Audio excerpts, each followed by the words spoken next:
pila, reloj de pila para el control, reloj de radios.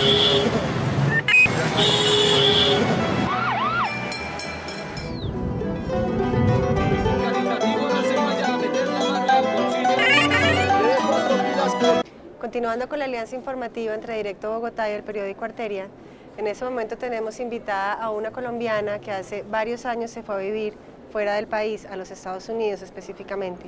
Sin embargo, recientemente ha dedicado gran parte de su atención y trabajo profesional al arte colombiano. Estamos con Francine Birbrajer. Francine, gracias por recibirnos. No, Nelly, gracias a ti. Estamos muy emocionados de verdad de ver proyectos que han sido curados recientemente por ti, que recopilan y recogen gran parte de la historia del arte colombiano, y algunos artistas contemporáneos hacen parte de ellos. Cuéntanos un poco de estas últimas curadurías. Bueno, seguramente te refieres a Realidades en Conflicto. Realidades en Conflicto, que hizo parte... Realidades en Conflicto fue un proyecto que hice con Oscar Roldán, curador de Medellín. Ambos teníamos gran afinidad por el arte contemporáneo, que tiene un referente social, político, ideológico, arte que se puede considerar de violencia o de conflicto. Entonces nos pusimos de acuerdo para hacer una investigación y buscar en colecciones privadas obras icónicas que no han sido vistas por el público. 4 coleccionistas muy generosos de Bogotá nos prestaron las obras, y fue una exposición muy importante porque por primera vez se pudieron mostrar obras, como te digo yo, que no habían sido vistas anteriormente, y también poner en diálogo obras de diferentes generaciones. Entonces hablábamos del conflicto no solamente en Colombia, sino a nivel de América Latina.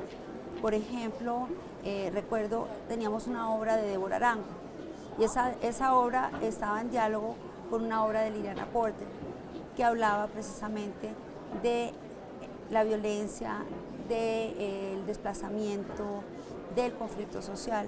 Una obra que era muy importante es una obra de Óscar Muñoz, en la cual se representa la fotografía de los primeros desmovilizados de la guerrilla liberal hace muchísimos años, y es la misma temática que estamos viviendo hoy en Colombia con el Tratado de Paz. Es decir, era una exposición que tenía múltiples interpretaciones y era valorada desde distintas formas. Esa exposición fue llevada al Museo de la Universidad de Antioquia, y tenemos intención de seguir llevándola a distintos sitios del país, y en cada sitio se va a enriquecer con las obras ya sea de coleccionistas locales o de la colección del museo, en este caso de la universidad. Realidades en Conflicto, en todo caso, es una exposición que se curó para comienzos de este año 2015, si mal no estoy. En Medellín se presentó en el 2015, en Bogotá se presentó a finales del 2014. Pero anterior a eso se habían desarrollado otros proyectos, todo esto por una cercanía que tú tienes al arte colombiano. Correcto. Desde muy pequeña. Correcto. Vale la pena nombrar que, Francine, eres hija de Celia Birbrajer, que es una reconocida editora del arte en Colombia, que ha dedicado su vida y su alma a destacar el arte colombiano. Tú te vas del país a finales de los 80 y tu madre, por supuesto, sigue trabajando en Colombia con la revista Arte en Colombia. ¿Y qué pasa entre ese finales de los 80 y cuando ya ahora en los últimos años vemos esos procesos curatoriales que Francine hace para Colombia? Bueno, te cuento, mi relación con el arte colombiano comienza recién nacida, porque mi mamá, Celia, era estudiante en la Universidad de los Andes, y era una madre muy joven, tenía 19, 20 años, entonces llevaba a su bebé a las clases de la universidad. Entonces yo tuve maestros como Roda, como Galaor Carbonell. Siendo un bebé. Siendo bebé. De hecho hay anécdotas muy divertidas, porque yo a los 3, 4 años dibujaba en los cuadernos de dibujo de mamá, y ella llegaba a mostrar sus proyectos, y los maestros encontraban, Santiago Cárdenas, encontraban mis dibujos en sus trabajos universitarios. Más adelante ella creó Arte en Colombia, y obviamente nosotros como familia la apoyábamos muchísimo. Yo estudié comunicación social en la Javeriana, y en Bogotá se presentó una exposición muy importante que se llamó Los hijos de Guillermo Tell. curada por Gerardo Mosquera. Fue en los 90 aproximadamente. Eso fue en los 80s. Okay. Y en ese momento Gerardo me sugiere que comience a escribir para la revista.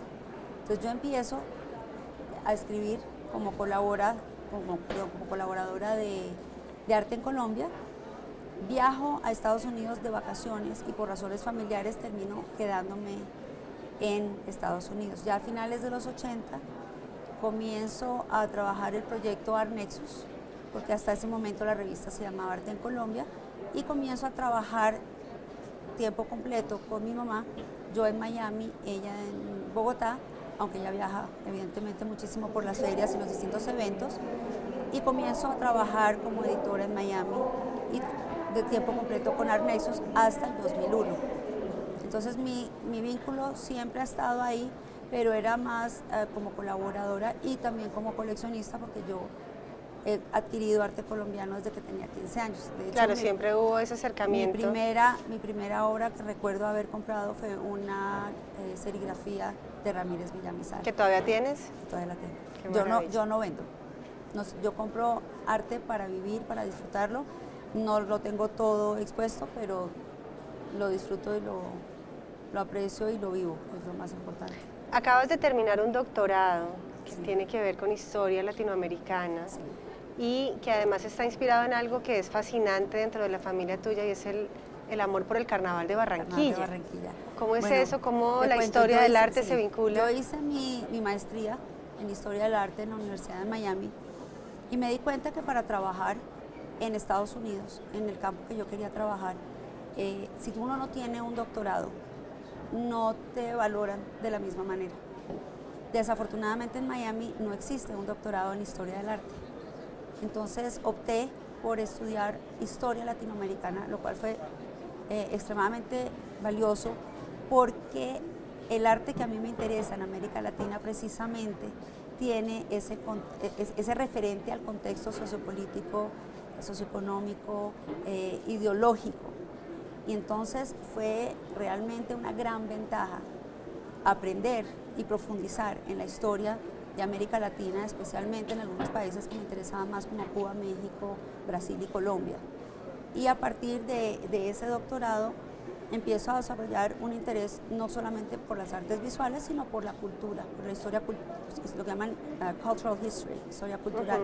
Cuando yo voy a presentar mi proyecto de tesis, mis profesores me exigen que no sea un tema relacionado con artes visuales, porque ellos sabían que en el momento que yo me gradúo, regreso a trabajar en el mundo del arte. Claro, era una obligación. Entonces empecé a pensar cuál podría ser el tema, y de esas casualidades o no casualidades, las cosas suceden porque tienen que suceder. Yo recibo un periódico, porque todos los años mis padres y mi hermana, que está casada con un barranquillero, me mandaban los recortes del Carnaval de Barranquilla. Entonces yo hablo con mi asesor, le digo, ¿qué pasa? O sea, ¿qué opinas si hago mi tesis sobre la historia del Carnaval de Barranquilla? Porque nunca se había escrito nada en inglés al respecto. Hay otros carnavales que son muy conocidos. El Carnaval de Barranquilla realmente no era en ese momento conocido a nivel internacional como lo es hoy. Y fue también un momento muy importante porque era cuando se estaba tramitando el reconocimiento de la UNESCO del carnaval como patrimonio histórico de la humanidad. Entonces yo llego en un momento muy importante, me fascina el tema. Obviamente los primeros años vengo en calidad de investigadora, pero evidentemente es una experiencia que va mucho más allá de lo académico y de lo investigativo, porque uno realmente te llenas de esa vida y de esa experiencia.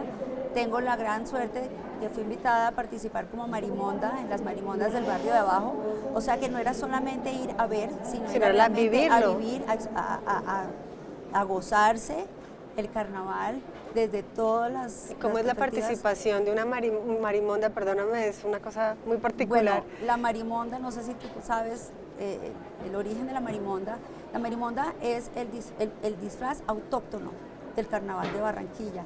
Y como dice Paragüita Morales, que es el director de las marimondas del barrio abajo, lo creó una persona, un señor, que era una persona que era como, ¿cómo te puedo decir? que no se ubicaba dentro de la sociedad. Entonces él quería hacer un disfraz, primero que no lo identificaran para poder ser crítico de la situación, pero además que no tenía recursos. Entonces él se cubre completamente, se pone un saco al revés, roto, como crítica al burócrata, al político corrupto. Se pone una máscara en forma medio de elefante, pero que en realidad la nariz es un falo, es muy morboso. Y las orejas grandes que parecen de elefante realmente son para que tú pongas críticas. Y en esa época usaba también una varita que tenía poco al final para ahuyentar a la gente para que no lo descubrieran. Ese disfraz existió por muchos años y luego desapareció y Paragüita lo recupera, pero él dice que lo quiere, o sea, lo quiere embellecer, lo quiere hacer más agradable para el desfile. Y en ese momento conoce a León Caridi, que en paz descanse, quien fue el suegro de mi hermana. Y esa es la conexión. León le ofrece a Paragüita auspiciar esa comparsa y se convierte en el mecenas de la comparsa y eventualmente se convierte en el mecenas del Carnaval de Barranquilla, pues fue él quien, entre otras cosas, auspició la investigación que llevó a la nominación de la UNESCO. O sea, él hizo grandes cosas por el Carnaval. Nuevamente yo llego ya después de muchos años de que las Marimonas vienen saliendo y me invitan a participar.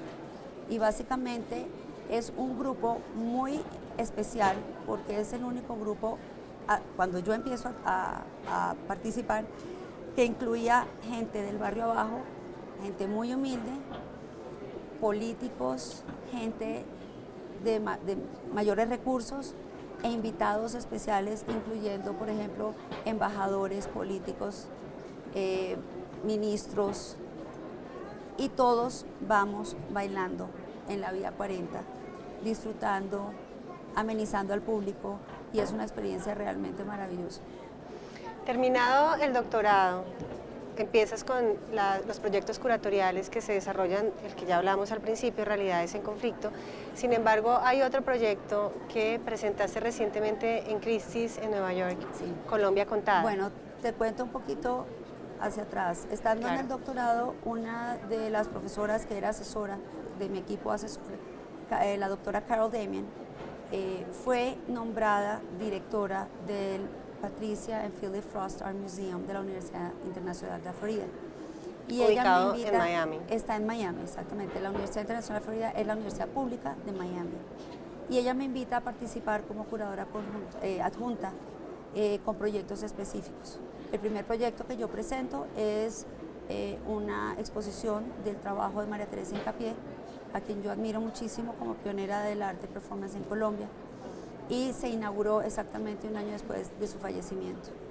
Después de ese proyecto realicé tres proyectos más con artistas colombianos. Uno, una exposición muy linda de María Teresa Negreiros, a quien yo admiro muchísimo, y luego dos proyectos uno con Miller Lagos, los videos que él produjo en el Ártico, y otro, una mini retrospectiva de Alberto Barayo. Paralelamente hice otros proyectos de artistas latinoamericanos e incluso españoles. Una fue la exposición Embracing Modernity, Venezuelan Geometric Abstraction, que era, digamos, un recorrido de lo que fue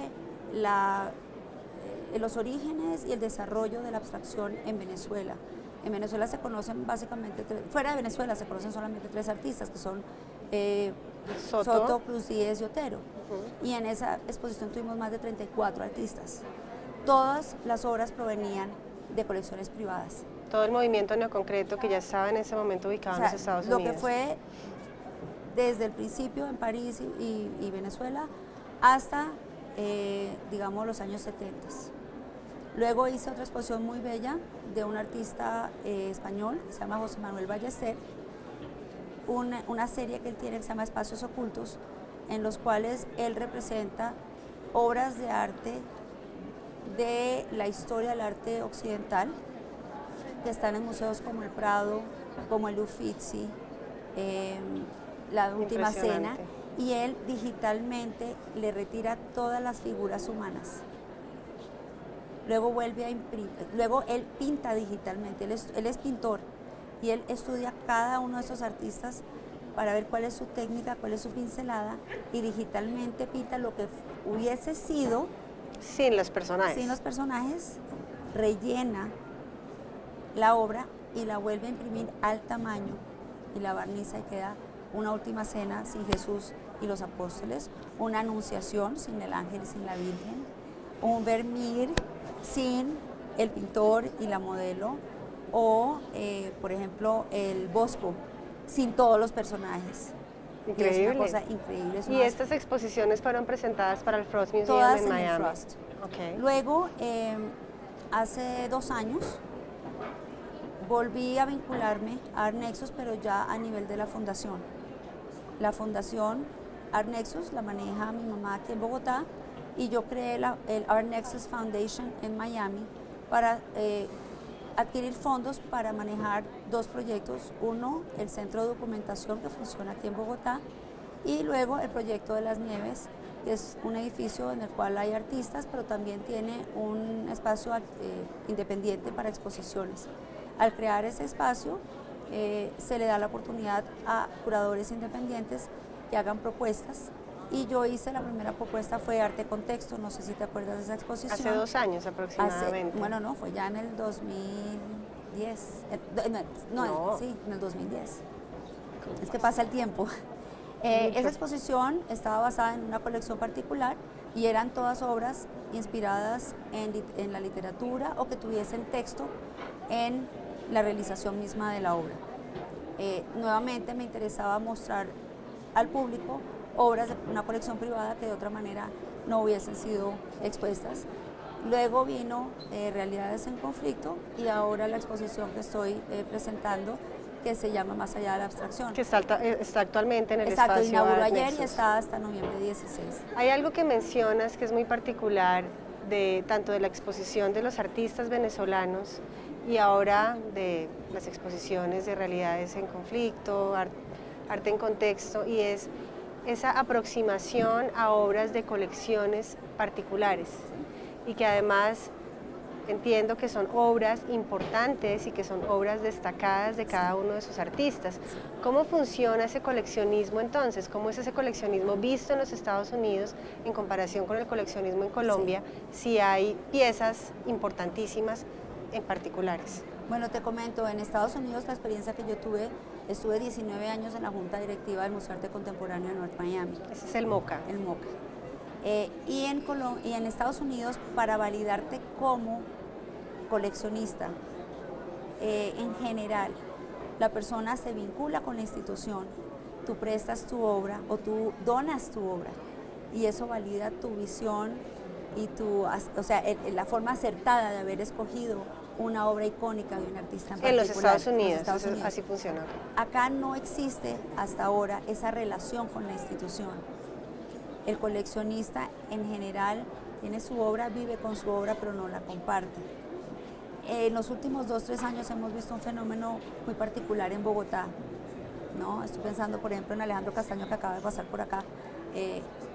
Él tenía su colección privada, y de hecho la primera exposición que se hace en Las Nieves, en el espacio Art Nexus, es de la colección de Alejandro, y a raíz de esa experiencia de él ver la interacción del público con las obras que hasta el momento eran parte de su entorno privado, él decide abrir ese espacio que tiene hoy en día Para los estudiantes. para que el público en general pueda tener acceso a ella. Ahora, en mi caso, yo siempre he estado muy interesada en los proyectos educativos. De hecho, en MoCA siempre fui la co-directora o co-chair del Comité de Educación, porque yo creo que a través del arte y a través de la educación del arte, no solamente las artes plásticas, sino el arte en general, se pueden lograr muchas cosas a nivel social.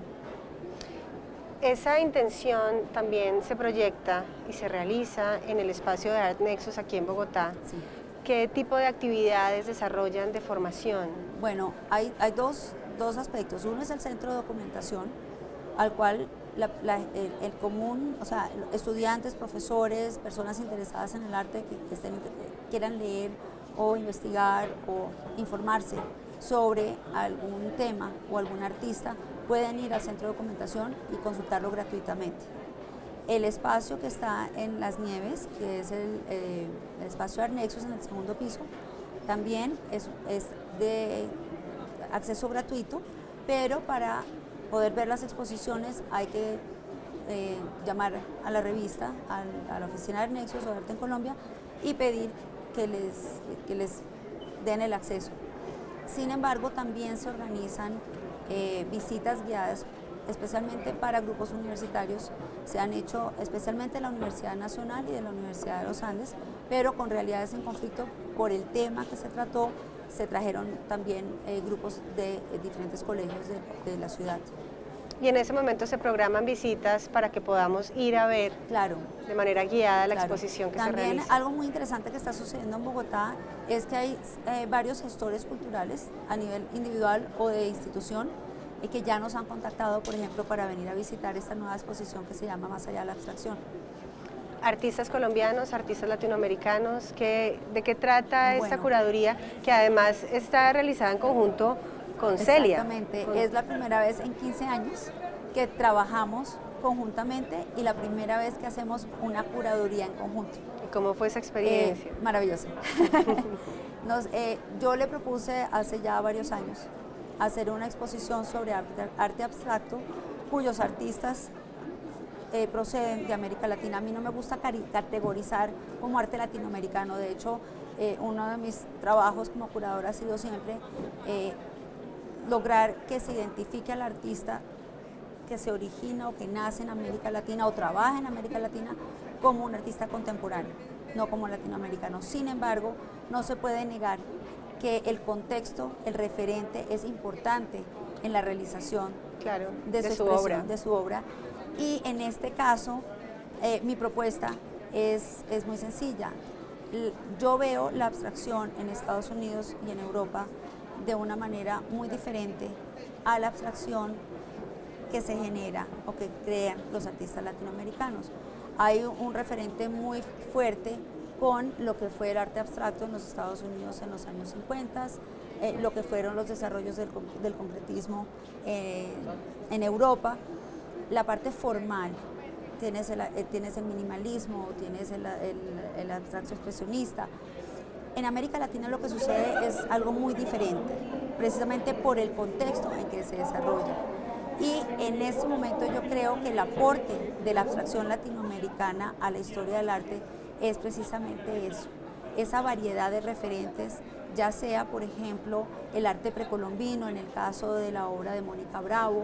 Bueno, lo de ella es el arte indígena, las mochilas guayú, que es la obra que estoy presentando en la exposición, que es Urumono, es Weaving Time, o de Augusto Vallardo del Perú, que se inspira en las telas, en los plumarios precolombinos y los diferentes diseños abstractos que él luego interpreta y crea de una manera diferente en acrílicos. Ese es otro de los puntos importantes, es el uso ilimitado de materiales no tradicionales. En la exposición tú tienes objetos encontrados, tienes acrílico, tienes video, tienes fotografía, tienes impresión de computador, tienes pintura, tienes, o sea, es ilimitado. Otra cosa que es muy importante es que estos artistas utilizan el lenguaje abstracto en algunas de sus obras, pero no se limita. Cuando tú estudias a alguien como Clifford Steele o como Mark Rothko o incluso un Cruz Díez o un Soto, se enfocan en un lenguaje y en una forma y en un formato, digamos, muy específico. Estos artistas, te doy el caso, por ejemplo, de José Vicent, que es un artista cubano. Él tiene esta obra que es aparentemente muy abstracta, pero parte de la palabra disidente. Entonces el mensaje, el submensaje es muy político, muy fuerte, muy de actualidad además. Sin embargo, lo que tú ves es una obra totalmente abstracta a nivel formal y visual. Lo mismo sucede con Aimee García, por ejemplo, otra artista cubana que está en la exposición, que tú ves unas formas medio orgánicas de papel periódico. Cuando te acercas, ella está tratando el tema de la censura y ella aborda cada una de las frases del texto muy, muy delicadamente. Alcanzas a percibir algunos de los mensajes de estos periódicos, obviamente periódicos cubanos, pero son obras que sí, aparentemente son simplemente abstractas, pero que realmente tienen referentes y mensajes muy fuertes. Hay también un arte que linda mucho con lo conceptual. Es el caso de Guilherme Peters, por ejemplo, un artista brasilero. ¿Cuántos artistas componen la exposición? Son 35 artistas y vienen de diferentes países y trabajan por todo el mundo, en Europa, en Estados Unidos, en Centroamérica, en América Latina. Bueno, pues una gran oportunidad también para invitar de una vez a las personas a que vayan a ver la exposición, que va a estar abierta ¿hasta cuándo? Hasta noviembre 14. Perfecto. Se nos acaba el tiempo, sin embargo, una cosa muy importante que también debemos destacar antes de despedirnos es la labor que has desarrollado con artistas colombianos fuera del país y que recientemente te hizo merecedora como de un premio que te destaca como uno de los 100 colombianos que hacen patria fuera de Colombia, por lo tanto, pues felicitaciones. Gracias, Nelly. Y bueno, muchísimas gracias y invitamos a que nos sigan, por favor, y visiten estos videos en Bogotá, directobogotá.co y periodicoarteria.com. Muchas gracias, Francine. No, a ti, Nelly. Y bueno, Gracias. buenas tardes.